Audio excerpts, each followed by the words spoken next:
Alright, and the star for the best single performance by a lead actress goes to Rochelle Pangilinan, Magpakailanman, The Abuse Teacher, GMA 7. Presenting the award is PNPC Past President and Auditor Rodel Fernando.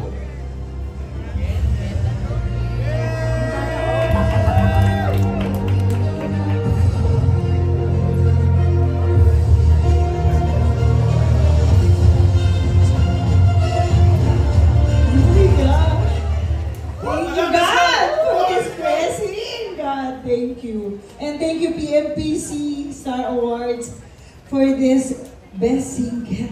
Ang sarap namin, wait lang. Best Single Performance by an Actress. Actress na ako! Oh my God! And lahat, ilan ko yata sa inyo, alam niyo na, first love ko ay dancing. Siguro from Eat Bulaga to Daisy 7 hanggang sa nagkaroon ako ng interes sa acting sa Amaya. Doon ko naintindihan na bilang actress ay kinakalaban ko lagi yung sarili ko. Kapag may binigay sa akin role o trabaho, sinisigurado ko na mas mahigitan ko yung ginawa kong huling role. And china-challenge ko lagi yung sarili ko. Kaya itong award na to ay napaka-fulfilling. Kaya ninamnam ko kanina, napaka-rewarding, maraming salamat. And sa lahat ng kasama ko sa nominasyon para po sa inyo to, sa lahat ng katrabaho namin sa industriyang ito, mula sa lahat ng staff, directors, lahat, co-actors, maraming salamat po.